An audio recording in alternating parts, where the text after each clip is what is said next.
नमस्कार दोस्तों, आपका स्वागत है आपकी अपनी यूट्यूब चैनल बीपीएम नॉलेज में। आज हम लोग ग्रुप डी के प्रैक्टिस सेट 17 करने वाले हैं। इससे पहले ऑलरेडी 16 प्रैक्टिस सेट करवा दिए हैं। अगर वो नहीं देखे तो उसको भी जाके देख सकते हैं। और ये साइंस स्पेशल रहने वाला है, तो वीडियो बहुत ही इम्पोर्टेंट है, तो वीडियो को लास्ट तक जरूर देखिएगा।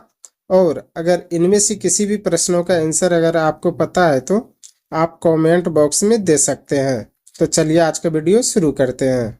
आज का पहला क्वेश्चन है, निम्नलिखित में से सीमेंट का मुख्य घटक कौन सी है? निम्नलिखित में से सीमेंट का मुख्य घटक कौन सी है? तो ये SiO2। तो इसका राइट आंसर ऑप्शन ए हो जाएगा।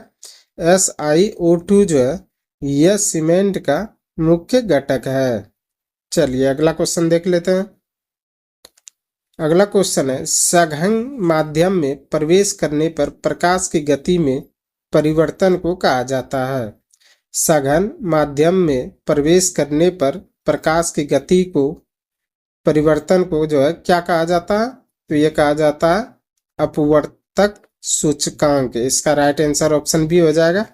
अपवर्तक सूचकांक जो है सघन माध्यम में प्रवेश करने वाले प्रकाश की गति में परिवर्तन को कहा जाता है।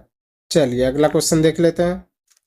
अगला क्वेश्चन है, कुछ पौधों की जड़ों, उपजी और पत्तियों पर किस प्रक्रिया के माध्यम से नए पौधे में विकसित होती है? कुछ पौधे की जड़ें, उपजी और पत्तियां किस प्रक्रिया के माध्यम से नए पौधे में विकसित होती है?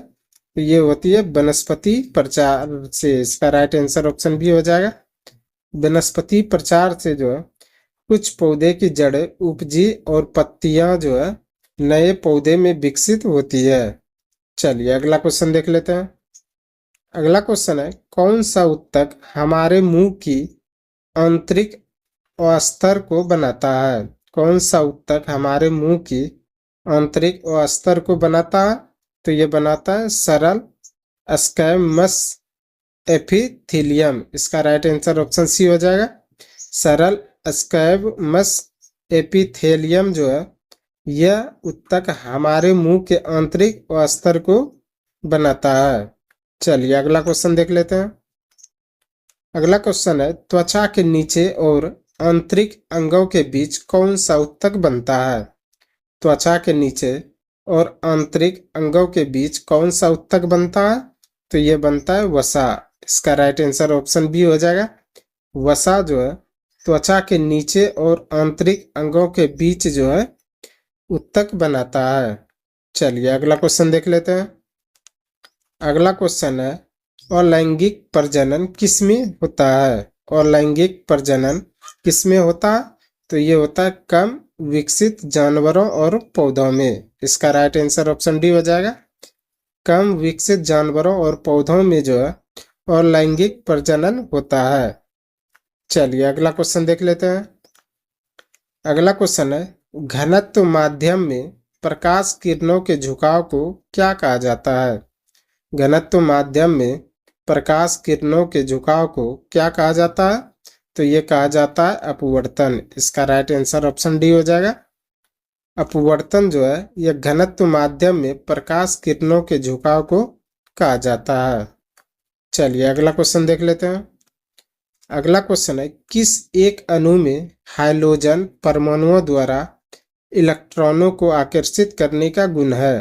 किस एक अणु में हाइड्रोजन परमाणुओं द्वारा इलेक्ट्रॉनों को आकर्षित करने का गुण है? तो यह वैद्युतीय ऋणात्मक। इसका राइट आंसर ऑप्शन ए हो जाएगा। वैद्युतीय ऋणात्मक जो है किसी एक अणु में हाइड्रोजन परमाणुओं के द्वारा इलेक्ट्रॉनों को आकर्षित करने का गुण है। चलिए अगला क्वेश्चन देख लेते हैं। अगला क्वेश्चन है, आवर्त सारणी की अवधि 4 में कौन सा निष्क्रिय गैस रखा गया है? आवर्त सारणी अवधि 4 में कौन सा निष्क्रिय गैस को रखा गया है? तो ये क्रिप्टॉन को। इसका राइट आंसर ऑप्शन डी हो जाएगा। क्रिप्टॉन को जो है आवर्त सारणी के 4 में निष्क्रिय गैस को रखा गया है। चलिए अगला क्वेश्चन देख लेते हैं। अगला क्वेश्चन है, किसे टैक्सोनोमी का जनक कहा जाता है? किसे टैक्सोनोमी का जनक कहा जाता है? तो ये कहा जाता है लिनियस को। इसका राइट आंसर ऑप्शन ए हो जाएगा। लिनियस को जो है टैक्सोनोमी का जनक कहा जाता है। चलिए अगला क्वेश्चन देख लेते हैं। अगला क्वेश्चन है शीतल पेय में कौन शामिल है? शीतल पेय में कौन शामिल है? तो यह कार्बनिक एसिड। इसका राइट आंसर ऑप्शन डी हो जाएगा। कार्बनिक एसिड जो है यह शीतल पेय में शामिल है। चलिए अगला क्वेश्चन देख लेते हैं। अगला क्वेश्चन है आंखों को लेंस की फोकस लंबाई समायोजित करने में कौन मदद करता है? आंखों को लेंस की फोकस लंबाई समायोजित करने में कौन मदद करता है? तो ये करता है सिलियरी बॉडी। इसका राइट आंसर ऑप्शन डी हो जाएगा। सिलियरी बॉडी जो है यह आंखों को लेंस की फोकस लंबाई समायोजित करने में मदद करता है। चलिए अगला क्वेश्चन देख लेते हैं।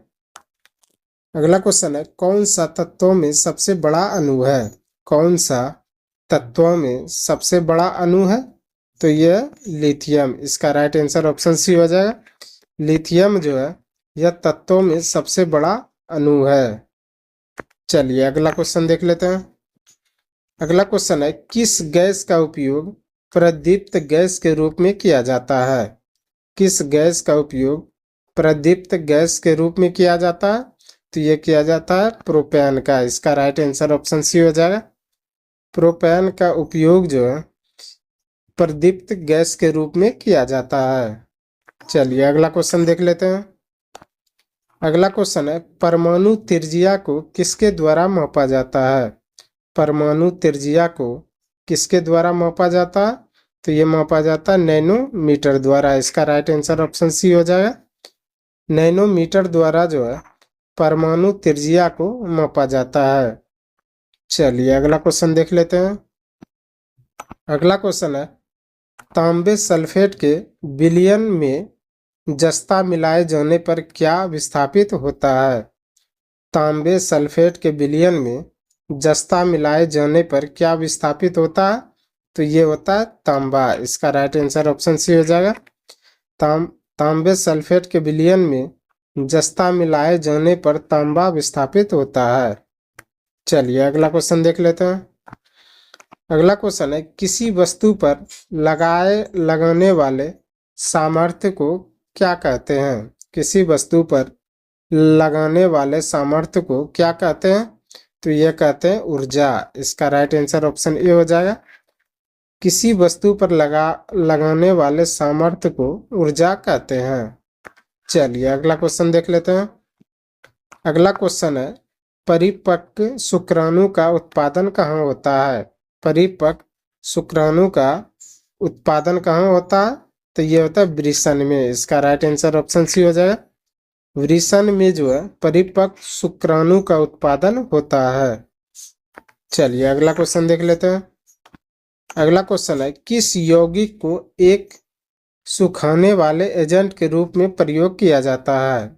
किस यौगिक को एक सुखाने वाले एजेंट के रूप में प्रयोग किया जाता है? तो यह किया जाता है कैल्शियम ऑक्साइड का। इसका राइट आंसर ऑप्शन बी हो जाएगा। कैल्शियम ऑक्साइड को जो है एक सुखाने वाले एजेंट के रूप में प्रयोग किया जाता है। चलिए अगला क्वेश्चन देख लेते हैं। अगला क्वेश्चन है किस इलेक्ट्रॉन्स के बीच आकर्षण सबसे कम होता है? किस इलेक्ट्रॉन्स के बीच आकर्षण सबसे कम होता है? तो ये होता है मरकरी। इसका राइट आंसर ऑप्शन सी हो जाए। मरकरी में जो है इलेक्ट्रॉन्स के बीच आकर्षण जो है सबसे कम होता है। चलिए अगला क्वेश्चन देख लेते हैं। अगला क्वेश्चन है महिलाओं में कौन सा गुणसूत्र स्थित होती है? महिलाओं में कौन सा गुणसूत्र स्थित होती है? तो ये होती है 22+XX। इसका राइट आंसर ऑप्शन ए हो जाएगा। 22+XX गुणसूत्र जो है यह महिलाओं में स्थित होती है। चलिए अगला क्वेश्चन देख लेते हैं। अगला क्वेश्चन है इंसुलेटर यानी उष्मारोधी का प्रतिरोध क्या होता है? इंसुलेटर यानी उष्मारोधी का प्रतिरोध क्या होता है? तो ये होता है उच्च। इसका राइट आंसर ऑप्शन बी हो जाएगा। इंसुलेटर यानी उष्मारोधी का प्रतिरोध जो है उच्च होता है। चलिए अगला क्वेश्चन देख लेते हैं। अगला क्वेश्चन है, परमाणु रिएक्टर में प्रयुक्त ईंधन कौन सा होता है? परमाणु रिएक्टर में प्रयुक्त ईंधन कौन सा होता है? तो ये होता है यूरेनियम। इसका राइट आंसर ऑप्शन सी हो जाएगा। परमाणु रिएक्टर में जो है प्रयुक्त ईंधन यूरेनियम होता है। चलिए अगला क्वेश्चन देख लेते हैं।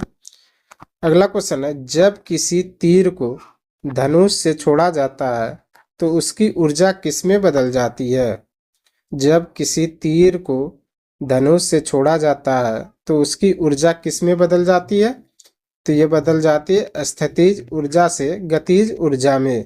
इसका राइट आंसर ऑप्शन बी हो जाएगा। स्थितिज ऊर्जा से गतिज ऊर्जा में जो है, जब किसी तीर को धनुष से छोड़ा जाता है तो वह बदल जाता है। चलिए अगला क्वेश्चन देख लेते हैं। आज का अंतिम क्वेश्चन है, निम्नलिखित में से कौन सा एक क्षारीय अर्थ मेटल का एक उदाहरण है? निम्नलिखित में से कौन सा एक क्षारीय अर्थ मेटल का एक उदाहरण है? तो यह है मैग्नीशियम। इसका राइट आंसर ऑप्शन डी हो जाएगा। मैग्नीशियम जो है यह एक क्षारीय अर्थ मेटल का जो है एक उदाहरण है। आज के लिए बस इतना ही। हमें उम्मीद है कि ये वीडियो आपको पसंद आया होगा। अगर पसंद आया तो प्लीज़ लाइक कमेंट शेयर और चैनल को सब्सक्राइब जरूर करें। धन्यवाद।